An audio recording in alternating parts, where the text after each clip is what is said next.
JoJo here from Nature Teach. Thank you for joining me today. I'm so happy you're here. If you're new, it's awesome that you found this. Today we're going to do something really cool. It is springtime still here.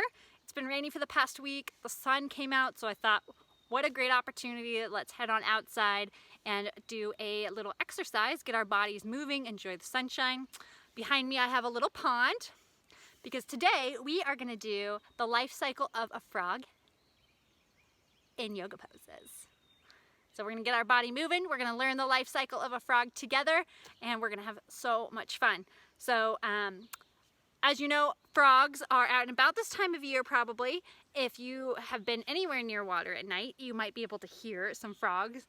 They are very vocal this time because it's spring and they are looking for a mate because this is the time that they're going to want to lay their eggs so their babies can grow up to be big old frogs later on. And so the males have little vocal sacs in their necks that fill with air. And when they fill with air, when they let that air out, they can use their vocal cords to make a beautiful sound that will hopefully attract a female to come on over so they can create some babies. So I brought my breath ball that you may have seen if you've joined me for yoga before. If not, it's a really cool tool to use to show you how breathing works inside the body. So they have the vocal sac in their necks and they fill with air and they breathe out. They make a really cool noise. So I'm gonna try my best to make a frog noise. Bear with me. It might not be the best, but you know, I'm doing my best. So here we go. Rabbit, rabbit, rabbit. Not as good as a frog, I can tell you that. So if you can, go out near some water. They like to be near calm water where they want to lay their eggs.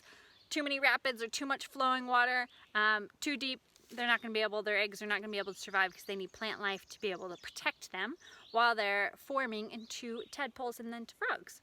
So they fill their vocal sacs. Do it with me one time. So we're going to fill our vocal sacs, breathing in or sniffing, breathing out, making a ribbit noise. Ribbit, ribbit, ribbit. Awesome. Okay, are you guys ready to get going?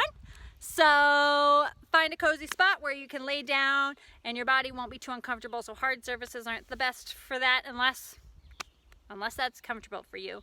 You can either grab a yoga mat or a blanket, a carpet, go outside on the grass, wherever you want, and meet me back when we will go through the life cycle of a frog.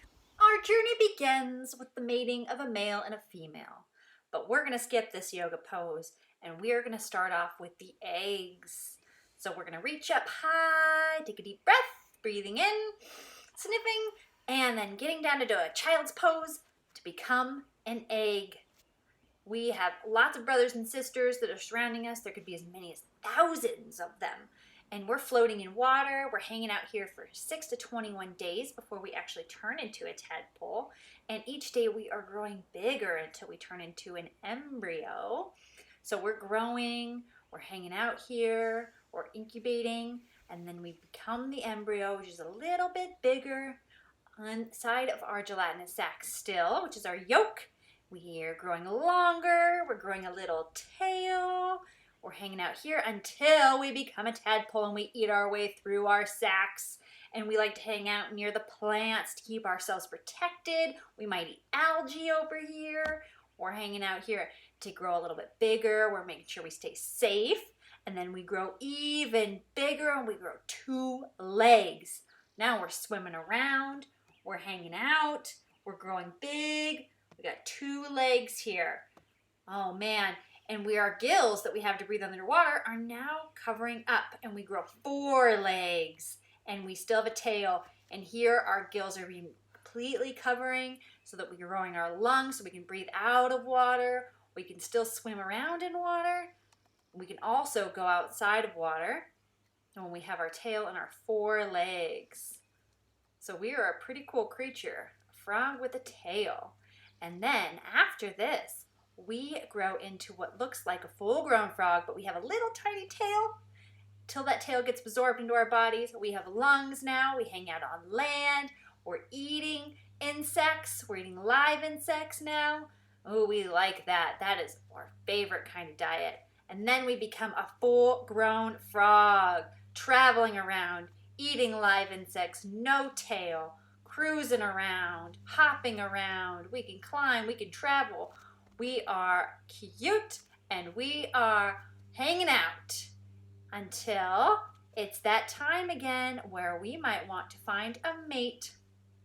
So we have our vocal sacs, the males do, and they help us find our mate by filling with air and releasing a really cool song. Filling with air, ribbit. Filling with air, ribbit. Hopping around, one more time, filling with air, ribbit. Eating insects, yum. And that is the life cycle of a frog. All right, I hope you had fun with that. I hope you learned the life cycle of a frog and all the different cool stages that it goes through. An amphibious creature from water to land, changing, pretty awesome. That they form gills to breathe underwater. Then those gills form a skin around them. They develop lungs to breathe out of water. It's pretty cool the changes that they go through.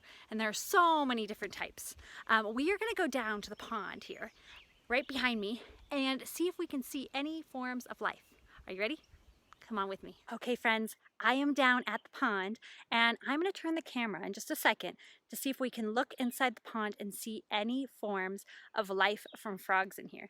Maybe they've laid their eggs and there are little eggs in here, or maybe they've turned into little tadpoles.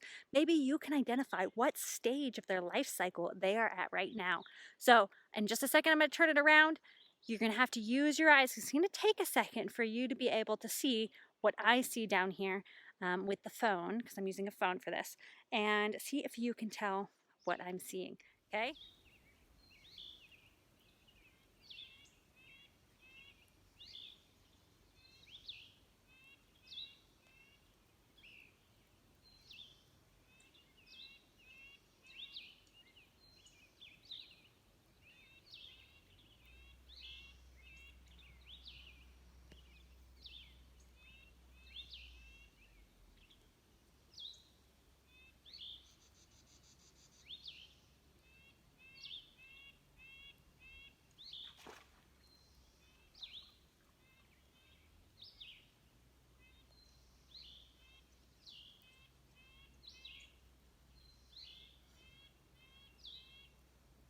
Okay, friends, if you take a look right over here on this blade of grass, you can see a few of the tadpoles.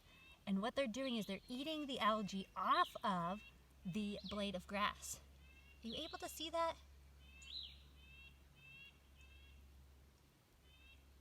Can you tell if they have any legs yet, or if they just have their long tails?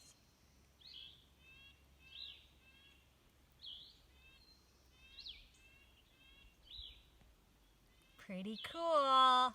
Looks like there are a lot of little frog babies in here. To check back later in the year and see what we find. Okay, friends, we saw some things in there, didn't we? We saw tadpoles in there.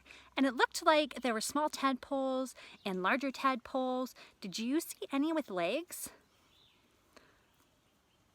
I'm not sure I did, but maybe you did.